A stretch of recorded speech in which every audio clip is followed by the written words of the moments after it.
Hey folks, thanks for joining me for this episode from the Embellished Pod. If you got here by chance, please take a moment to hit the subscribe button. Hopefully it can be found on any podcasting platform that exists, and if you can't find me on a platform, send me an email at embellishpod@gmail.com, and I'll get that taken care of. You can also find video versions of this podcast on YouTube. You can find all of my links on Instagram at embellishpod or TikTok with the same handle. I have a website. It is www.embellishpod.com. It's a place to pick up these links, episode details, and more.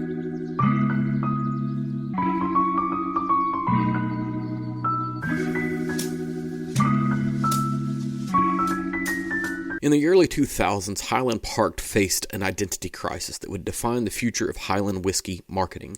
Despite being one of Scotland's most respected distilleries, the brand struggled in international markets dominated by flashier Speyside malts and Smoky Isle legends. The turning point came when Highland Park's marketing team made a controversial decision: embrace their Viking heritage completely. While other distilleries downplayed historical connections as old-fashioned, Highland Park leaned into Orkney's Norse past with unprecedented boldness. The campaign launched with the Valhalla collection. It was a limited release with runic inscriptions and bottles designed by renowned silversmiths. Industry experts scoffed at what seemed like gimmicky marketing, predicting that the strategy would alienate serious whiskey drinkers. Instead, something remarkable happened. The Viking narrative didn't just sell bottles. It educated consumers about Orkney's unique terroir and Highland's distinctive production methods. Sales soared, and the brand found its voice in a crowded marketplace. The success revealed a crucial truth about Highland whiskey. Authenticity resonates more powerfully than conformity. Highland Park's willingness to tell their genuine story, however unconventional, transformed them from struggling to a global powerhouse. Today, their approach influences how distilleries worldwide think about heritage marketing. This episode hopefully demonstrates Highland whiskey's greatest strength: diversity that allows each distillery to forge its own path while maintaining Highland character. Welcome to the Highlands, Scotland's largest and most diverse whiskey region, encompassing everything north of an imaginary line from Greenock to Dundee, excluding Speyside. This vast area contains dramatic geographical contrasts that create equally diverse whiskey styles. The region breaks into distinct sub-areas: Northern Highlands, with a maritime influence from the North Sea and dramatic coastlines; Southern Highlands, gentler rolling hills, closer to lowland character; East Highlands, known for dry, heather-influenced whiskies and granite water sources; and then the Western Highlands, which are coastal and sometimes peated, all facing the Atlantic's fierce weather. No single Highland style exists. This region produces everything from delicate floral whiskies that could pass for lowland expressions to rich sherry powerhouses that rival Speyside's most intense offerings. This diversity stems from the region's sheer size and varied geography, climate, and water sources. The Highlands contain Scotland's highest distillery, Dalmore, at 1,164 feet above sea level, and some of its most remote. Many Highland distilleries were built in isolated glens where clear mountain water flows, and smugglers once operated beyond government reach. The isolation fostered independent thinking and diverse approaches to whiskey making that continue today. Highland whiskies often showcase the influence of their specific locations more dramatically than other regions.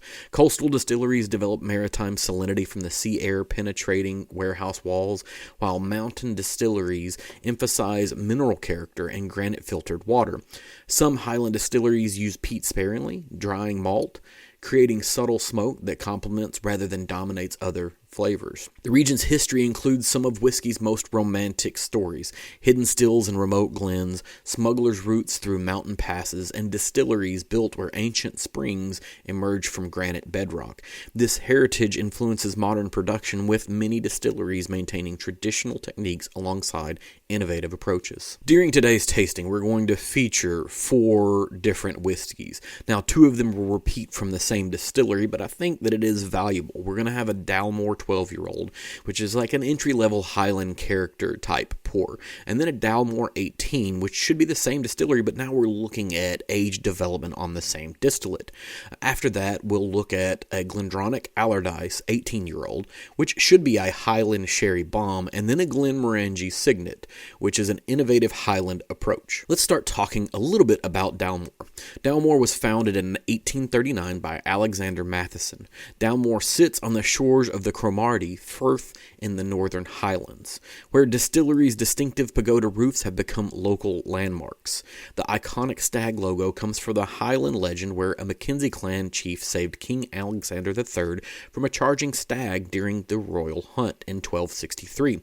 The grateful king granted the clan the right to display the royal stag as their emblem. The family motto, Lucio non uro, I shine, not burn, perfectly captures their whiskey philosophy, creating whiskeys that glow with warmth rather than burning with harsh alcohol.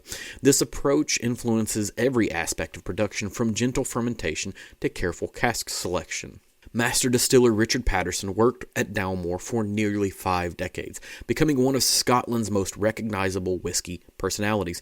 Famous for his theatrical tasting style, nose in the glass, dramatic swirling, and passionate descriptions, Patterson embodied Highland whiskey's romantic spirit. His expertise was so valued that his nose was once insured for $2.5 million by Lloyd's of London. Though the policy has since lapsed, Dalmore pioneered innovative cask finishing techniques using rare sherry casks that cost up to £30,000 each. These Madusalam or Oloroso sherry butts aged for decades in Spanish bodegas, creating rich, luxurious character that Dalmore is famous for. Patterson personally selected each cask, traveling to Spain annually to taste and approve cooperage work. The distillery's water comes from the River Averon, flowing through peat and granite from the Andros Hills. This water picks up subtle mineral notes that complement the whiskey's rich character without overwhelming delicate flavors. Production features traditional techniques with modern precision. 4 copper pot stills, 2 wash stills, and 2 spirit stills create the house character through careful cut points and slow distillation. The spirits use shell and tube condensers for a clean spirit character, while fermentation occurs in Oregon pine washbacks that contribute subtle vanilla notes. Dalmore's warehouse philosophy emphasizes patience over profit. Their aged expressions spend decades in carefully selected cask types, with some releases featuring whiskeys over 40 years old. This long-term thinking creates the complexity that justifies premium pricing in luxury markets worldwide. Moving on to Glendronach. Founded in 1826 by James Allardyce in the Aberdeenshire Highlands, Glendronach earned the nickname the Sherry Distillery through exclusive use of Spanish oak casks for maturation. Located in the Forgu Valley, the distillery sits beneath the Rins Hills, where natural springs provide soft water for whiskey production. Allardyce chose this location for its combination of pure water, abundant peat supplies, and proximity to Aberdeen's port for importing the sherry casks. The distillery's early success came from understanding how Scottish climate and Spanish oak created unique flavor combinations impossible to replicate elsewhere. From 1960 to 2008, Glendronach was owned by Teachers, focusing primarily on blended whiskey production. The distillery's potential was largely overlooked until Billy Walker purchased it in 2008, immediately recognizing the treasure trove of aged stocks maturing in traditional dunnage warehouses. Walker's transformation of Glendronach into a premium single malt brand showcased how proper cask management and marketing could revive dormant assets. He also released a series of aged expressions that demonstrated the distillery's capability for producing world-class single malts, not just blending its components. The distillery is famous for its resident bat colony, which roosts in the traditional warehouses throughout the winter. Local legend says that the bats bring good luck for the whiskey, and that their presence indicates the warehouse's perfect environment for maturation. Some limited releases feature bat imagery on the labels, creating this unique relationship between wildlife and whiskey. Traditional production methods include floor maltings used until 1996, where barley was turned by hand with wooden shovels. Coal-fired stills were used until 2005, creating direct heat that contributed to the rich, oily character still found in some of the older Glendronach expressions. Modern production maintains this character through carefully controlled gas heating and precise fermentation timing. Water comes from the springs in the Rins Hills, naturally filtered through granite and emerging crystal clear. This exceptionally pure water requires minimal treatment, allowing the natural mineral content to contribute subtle complexity without interfering with the sherry cask influences. Glendronach's commitment to the sherry cask maturation runs deeper than most distilleries. They maintain relationships with specific bodegas in Jerez, personally selecting casks that are based on the sherry's character and the cask's previous contents. This attention to detail creates the consistent quality that defines their releases. Finally, we're going to move to Glenmorangie or Glenmorangie. Not really sure which one it is, but it was founded in 1843 by William Matheson. It was also built on the site of the Morangie Brewery in Tain, Rossshire. The name means Valley of Tranquility in Gaelic, reflecting the peaceful Highland setting where the distillery has operated for over 180 years. The Glenmorangie's most distinctive feature is Scotland's tallest pot still, standing over 26 feet high, its necks reaching 16 feet 10 inches. This is the same height as a giraffe, as their marketing famously notes.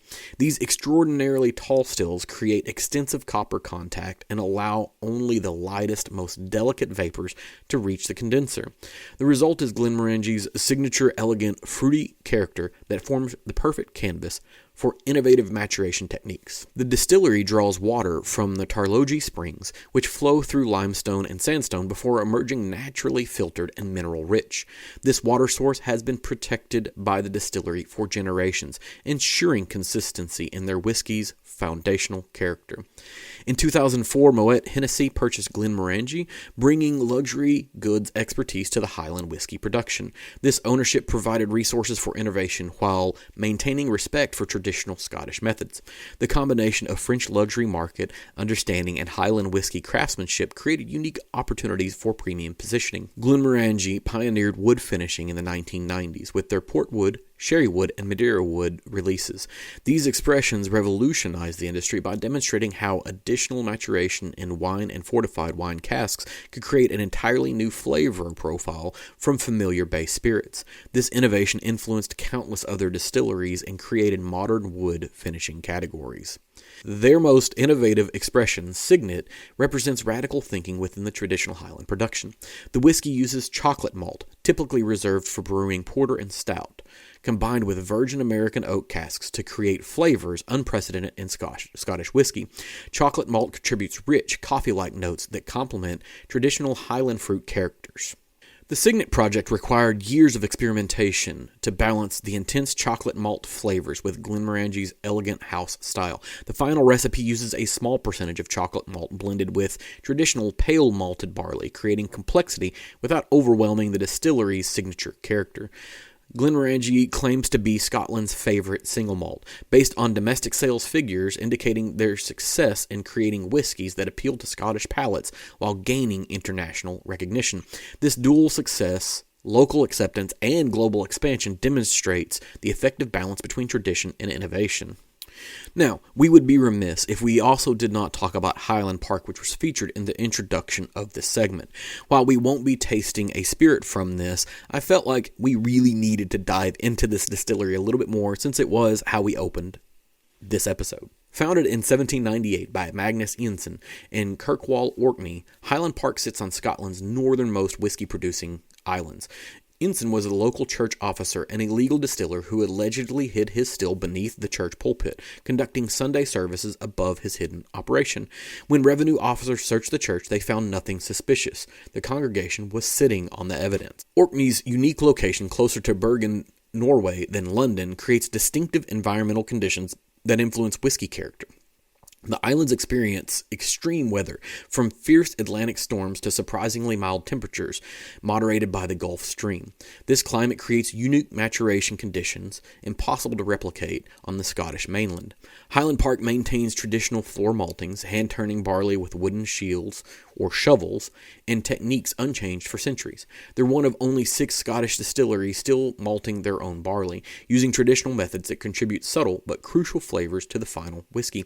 The distillery uses Orcadian peat, formed from heather rather than trees, creating subtler, honey-sweet smoke compared to the mainland peat. This heather peat burns at a lower temperature and produces aromatic compounds that complement rather than dominate other flavors. The result is Highland Park's signature balance between smoke and sweetness. Their 5 copper pot stills produce whiskey that perfectly balance Highland and island characteristics. The spirit shows Highland elegance with island robustness, creating whiskeys that age exceptionally well while maintaining accessibility for newcomers. Water comes from the Caddy Maggie spring, named named after a local witch who was said to have blessed the water source. The spring provides soft, mineral-rich water that flows through ancient Orkney sandstone, picking up a subtle earthy note that complements the whiskey's complex character. Viking heritage, of course, runs deep in Highland Park's identity. Orkney was ruled by the Vikings for over 600 years, leaving cultural DNA influences on modern production. Their advertising emphasizes Norse heritage with runic and Viking imagery, while limited releases like the Valhalla collection feature bottles designed by renowned silversmiths. The distillery survived both world wars when many others closed, partly due to their strategic location for provisioning naval vessels. During World War II, Scapa Flow Naval Base brought thousands of servicemen to Orkney, creating demand for Highland Park's whiskey while other distilleries were struggling with wartime restrictions. Before we dive into tonight's Highland expressions, let's talk about the glasses that we're going to be using. The Glendale Whiskey Nosing Glass. This is a tulip-shaped vessel that represents one approach to enhancing whiskey appreciation. Though like many specialized tools, it comes with both advantages and limitations. The Glendale's most significant strength lies in its concentration power. The narrow rim and the bulbous bowl create a focused nosing experience that can reveal subtle aromatics, while you might miss those in a standard tumbler. For Highland whiskies, like tonight's selection, where complexity often develops gradually, this concentration can unlock layers of fruit, spice, and oak that define regional character. The glass excels with sherried Highland malts like our Glendronach Allardyce. The concentrated aromatics help distinguish between Pedro Jimenez sweetness and Oloroso spice, while the rim's design prevents alcohol burn from overwhelming the delicate fruit notes. When nosing innovative expressions like the Glenmorangie Signet, the Glendale helps separate the chocolate malt character from the underlying Highland fruit. Professional tasters often prefer tulip-shaped glasses for evaluation because they provide consistent aromatic delivery and reduce variables between samples. For educational tastings like ours, this consistency helps participants identify specific Highland characteristics across different distilleries. However, the Glendale's intensity can work against certain Highland styles. Delicate, elegant whiskies like our Dalmore 12-year-old seem compressed or overwhelmed in such concentrated presentations. Some whiskey lovers find the glass too clinical, preferring wider bowls that allow whiskeys to breathe and develop naturally. The narrow rim can also restrict the tasting experience. While excellent for nosing, it doesn't deliver whiskey to the palate in the same way that a traditional Copita or Glencairn glass might. This limitation becomes apparent with Highland whiskies that rely on mouthfeel and textural complexity for their appeal. Cost and practicality present additional concerns. Glendale glasses often require careful handling and aren't suitable for casual drinking. Their specialized design makes them less versatile than traditional whiskey glasses that work well for multiple spirits. For our Highland journey, we'll use the Glendale strengths while acknowledging the limitations. The concentrated aromatics will help us distinguish between distillery characters and identify regional Highland traits. However, remember that these whiskeys might present differently in your preferred glass at your home with your palate. The goal isn't perfect glassware, but consistent appreciation. Whether you're using a Glendale, Glencairn, wine glass, whatever, the key is understanding how your chosen vessel will influence the whiskey's presentation and adjust your expectations accordingly. Our Highland journey will begin with the Dalmore 12. This is an expression that perfectly embodies accessible Highland character. The whiskey represents the Northern Highland style at its most welcoming, complex enough to reward attention while remaining approachable for newcomers. Now, I like to normally do my tastings in sets of 3, but since most of these samples are coming out of bottles that are this size, 3 becomes more difficult. But also for the context of this particular episode, I'd like to do things just a little bit different so we can kind of power through some of these items. Now, the first time I pass through on the nose of this, I'm picking up things like orange, but like a thicker orange and orange marmalade type situation, maybe some chocolate, maybe some red berries, and there's a really good Christmas spice to this. And if I were to kind of put like one word over top of it, it's gummy, but not like a fruit gummy and not like a gummy, just like it's gummy, like it's thick, jammy or whatever. The palate on this comes across with some honeysuckle nectar. I grew up around a lot of honeysuckle vines. I spent a lot of time consuming honeysuckle nectar, and it immediately hits the palate and is there. Now, there is still some chocolate here, but it stays kind of in the dark realm. Some citrus peel bitterness comes in. Now, that could be playing off of what I think is maybe the bitterness from the dark chocolate. It's a little bit warming, and then maybe there's some firm fruit flesh afterwards. And as it finishes off, I pick up coffee and spice. It's not really thick on the palate, but it does stick around for a while. And one of the things that I love about Dalmore 12 is that every time I drink it, I am reminded of how much I actually like it, right? It's sort of the surprising thing where you forget something and then you remember it again and it's pleasant. It's not quite like the first time you had it, but it's somewhere in that vein. Now, staying with Dalmore, we're going to shift to the Dalmore 18, and this should reveal how additional maturation is going to transform the Highland character. Those extra 6 years should create a depth that is impossible to achieve through wood finishing or other techniques. Time is whiskey's most valuable tool.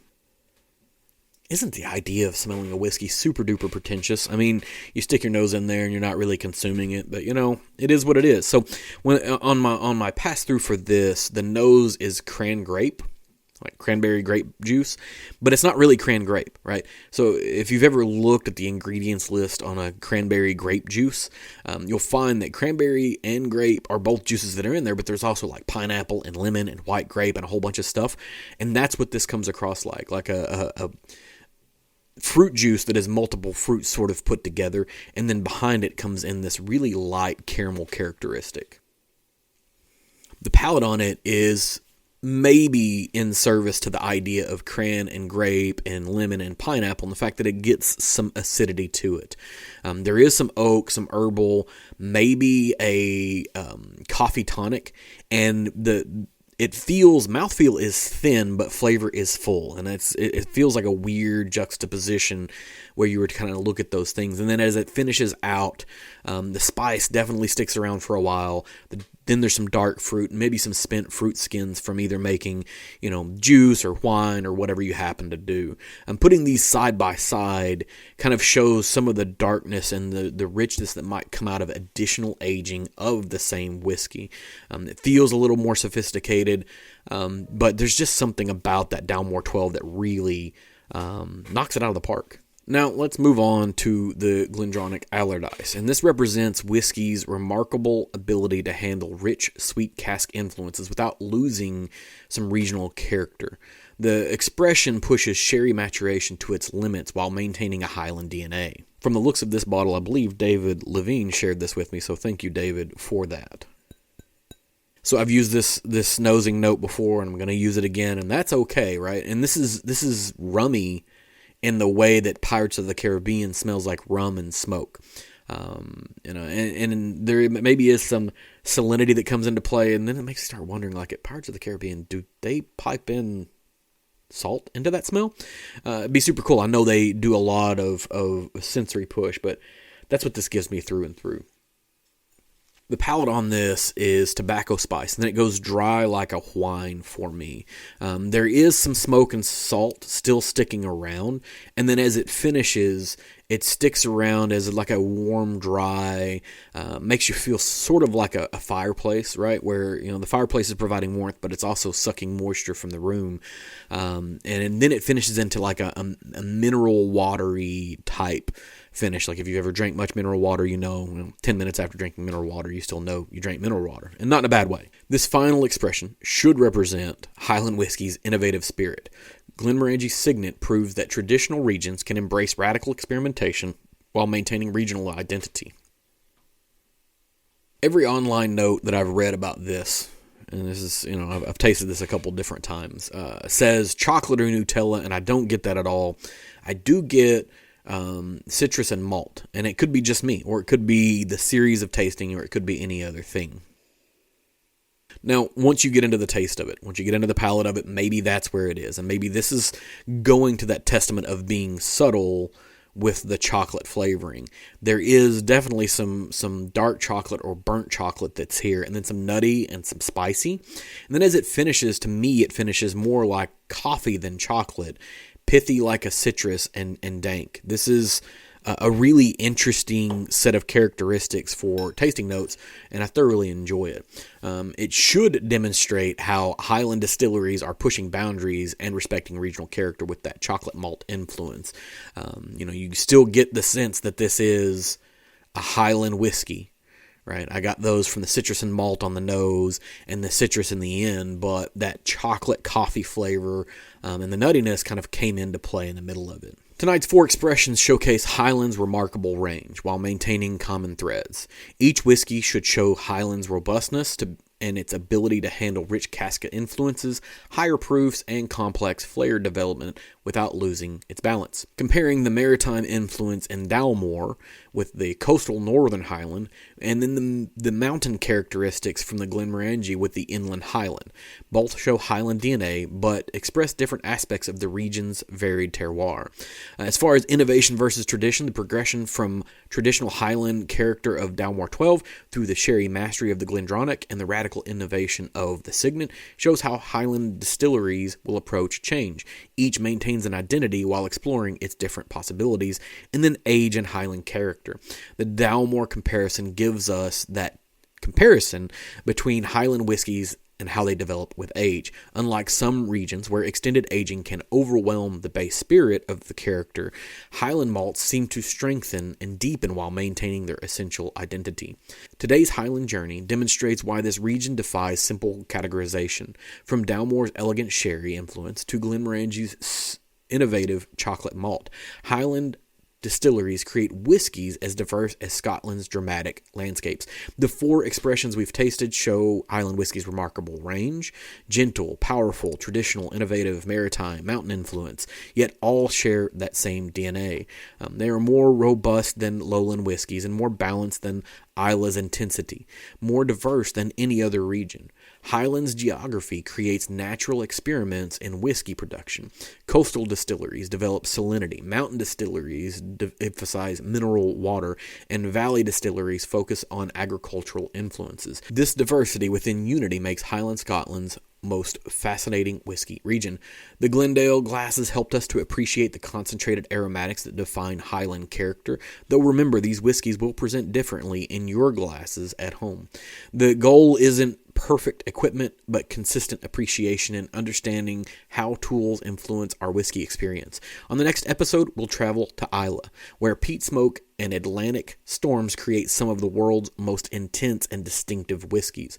From Highland's elegant diversity to Islay's focused intensity, the contrast will be dramatic. Until then, continue exploring Highland's diversity. Try coastal expressions from the West Highlands, mountain malts from the Cairngorms, or innovative finishes from creative distilleries. Highland whiskey rewards curiosity with endless discoveries.